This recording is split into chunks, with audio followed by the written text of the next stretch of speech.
আসসালামু আলাইকুম এভরিওয়ান, আশা করি অনেক ভালো আছেন। আমি আবারও হাজির হলাম এলিম 8.4 আর 15 ভার্সন থেকে আর 18 ভার্সন পর্যন্ত ব্যবহার করার জন্য নতুন কিছু এক্সেন ফাইল নিয়ে।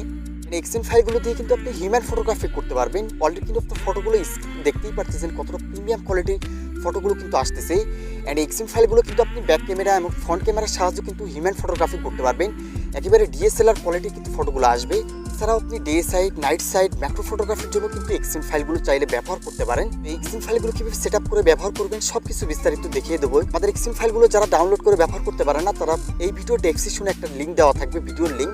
ওই ভিডিওতে আপনারা দেখে নেবেন, ওই ভিডিওতে কিভাবে ডাউনলোড করবেন সবকিছু বিস্তারিত দেখিয়ে দেওয়া হয়েছে। কিন্তু আপনার কালার ভার্সন, যারা এই ধরনের কালার ভার্সন অ্যাপ্লিকেশনগুলো ব্যবহার করতে চান, ভিডিও ডেসক্রিপশনে আমাদের টেলিগ্রাম চ্যানেল দেওয়া থাকবে, ওইখান থেকে আপনারা এই অ্যাপ্লিকেশনগুলো ডাউনলোড করে নিতে পারবেন। সব ধরনের কালার ভার্সন অ্যাপ্লিকেশনের লিঙ্কগুলো কিন্তু ভিডিও ডেসক্রিপশনে দেওয়া থাকবে।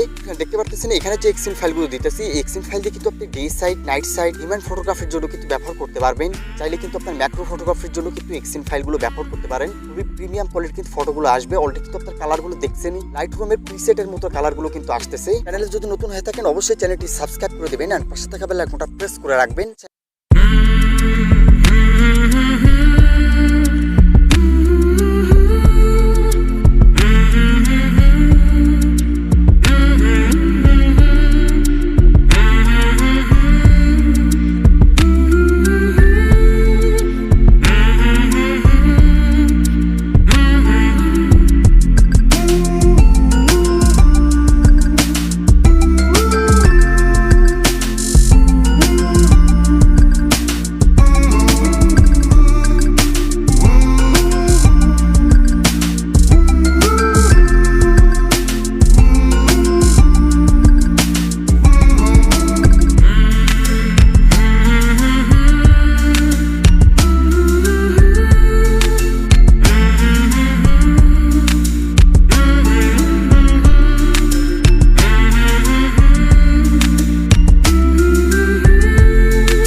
এখন কিছু এক্সএমএল ফাইলের কালার সেটিং এর কথা বলে দিচ্ছি। অনেকের আছে আপনারা কালারগুলো পরিবর্তন করতে চান, সেক্ষেত্রে আপনার যে এক্সএমএল ফাইলটা আপনারা কালার পরিবর্তন করতে চান, সেই এক্সএমএল ফাইলটা আপনারা ফার্স্টে ইনপুট করে নেবেন।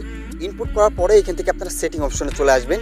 সেটিংয়ে আসার পরে এখান থেকে ফটো প্রসেসিং এই অপশনটাতে ক্লিক করবেন। তারপরে এখান থেকে আপনারা মেন ক্যামেরা, ফ্রন্ট ক্যামেরা এই দুইটা আপনারা এখান থেকে চেঞ্জ করবেন। যদি ব্যাক ক্যামেরাটা চেঞ্জ করতে চান সেক্ষেত্রে আপনারা মেন ক্যামেরাতে চলে আসবেন। আমি আপনাদের একটা সেটিং দেখিয়ে দিচ্ছি, একটা সেটিং দেখে আপনারা ফ্রন্ট ক্যামেরাটা চেক করে নেবেন। আচ্ছা, এখান থেকে আসার পর আপনারা মেন সেটিংয়ে আসবেন। মেন সেটিংয়ে আসার পর এখানে উপরে দেখতে পাচ্ছেন শার্পনেস, এখানে ক্রোমা দেওয়া আছে। এই অপশনগুলো কিন্তু আপনি কনফিগ বানানোর সময় কিন্তু সেট আপ করে রাখছি, তো আপনারা আপনাদের মতো কিন্তু পরিবর্তন করে নিতে পারেন। যদি আপনারা বুঝতে না পারেন সেক্ষেত্রে কিন্তু এই অপশনটা আপনাদের ঘাটাঘাটি করার দরকার নাই। তো আমি আপনাদের কালারগুলো এখান থেকে দেখিয়ে দিচ্ছি কীভাবে কালারগুলো পরিবর্তন করবেন। এর জন্য আপনারা চলে আসবেন, এই যে কালার অপশনটা আছে এই কালার অপশনটা ক্লিক করবেন। এখানে কিন্তু আপনি অনেক ধরনের কিন্তু কালারগুলো পেয়ে যাবেন। এখান থেকে আপনারা স্ক্রল করে নিচে চলে আসবেন। এখান থেকে সিএফ সেটিং যে অপশনটা দেখতে পাচ্ছেন, এখানে দেখেন green option, red option, blue, yellow, green, red, orange এই অপশনগুলো কিন্তু এখানে দেখতে পাচ্ছেন। এখান থেকে আপনারা কম বেশ করে দেখবেন যে আপনার কাছে কোনটা ভালো লাগে। যেটা আপনার কাছে ভালো লাগবে সেটা কিন্তু এখান থেকে বাড়িয়ে কমিয়ে আপনি কিন্তু আপনার মন মতো কালারগুলো সেটিং করতে পারবেন। উপরের দিকে কিন্তু আপনার কালারগুলো কিন্তু কমবে আর নিচের দিকে গেলে কিন্তু আপনি কালারগুলো কিন্তু বাড়বে। এইভাবেই আপনারা মূলত এখান থেকে ব্লু সেটিং, তারপরে গ্রিন সেটিং এই সেটিংগুলো কিন্তু আপনারা এখান থেকে করে নেবেন, তাহলে আপনার কালার সেটিংগুলো কিন্তু বেড়ে যাবে। আর যদি আপনার ফেসের স্পুটটা যদি একটু বেশি চান অথবা আপনার নয়েজটা বেশি হয়ে যায়, সেক্ষেত্রে আপনারা নয়েজ রিডাকশন এই অপশনটা চলে আসবেন। এখানে দেখেন স্মুথ নামে একটা অপশন আছে, এই স্মুথে কিন্তু আপনার ডিফল্টে দিয়ে রাখছি। ডিফল্টে আপনার স্মুথটা ভালো কাজ করে। যদি আপনার অতিরিক্ত লাগে সেক্ষেত্রে আপনারা এখান থেকে 3 পয়েন্ট দেখতে পারতেছেন, 3.50 তো করতে পারেন, 4.00 তো রাখতে পারেন। আপনার যেটা ইচ্ছা সেটা থেকে কিন্তু এখান থেকে সেট আপ করে আপনি ফাইলটা সেভ করে নিতে পারেন। এই সেটিংগুলো হয়ে গেলে এখান থেকে আপনারা ব্যাক চলে আসবেন। এছাড়াও কিন্তু আপনারা এখান থেকে নয়েজ রিডাকশন যে অপশনটা দেখতে পারতেছেন, এখানে আছে আপনার ফটো তোলার পর কিন্তু ফটোতে দেখবেন যে একটা ফাটা ফাটা ভাব আসে, ওইটা কিন্তু আপনার নয়েজের জন্য। তো এখান থেকে আপনারা স্মুথ যে নয়েজটা আছে এটা বাড়িয়ে দিবেন। তারপরে এখান থেকে টেম্পোরাল যেটা আছে এটাও আপনারা এখান থেকে বাড়িয়ে দেবেন, ফলে দেখবেন যে নয়েজগুলো কিন্তু আপনার রিমুভ হয়ে গেছে। আচ্ছা, এই সেটিংগুলো আপনি মন মতো করছেন, এইটা কীভাবে সেট আপ করবেন? এটা সেভ করা নেওয়ার জন্য এখান থেকে কনফিগে চলে আসবেন। তারপরে এখান থেকে সেভ সেটিং, এখান থেকে আপনি আপনার নামটা লিখে দিতে পারেন, অথবা আপনি আপনার মতো একটা নামে আপনার এক্সএমএল ফাইলটা তৈরি করে নিতে পারেন। তারপরে এখান থেকে যখনই আপনারা ইয়েস ক্লিক করবেন, এই এক্সএমএল ফাইলটা কিন্তু আপনার এখানে সেভ হয়ে যাবে। আচ্ছা, ক্যামেরাতে আসার পর এখানে দেখতে পাচ্ছেন সাইফ এক্সএমএল কিন্তু একটা সেভ হয়ে আছে এক্সএমএল ফাইল। এক্সএমএল ফাইলটাই কিন্তু আপনারা মাত্র সেটিং করে সেভ করলাম আপনাদের সামনেই। এভাবে কিন্তু আপনারা সেভ করতে পারবেন।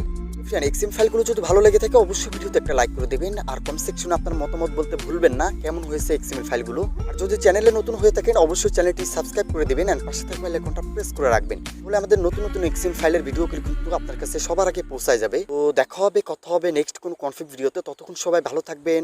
আল্লাহ হাফেজ।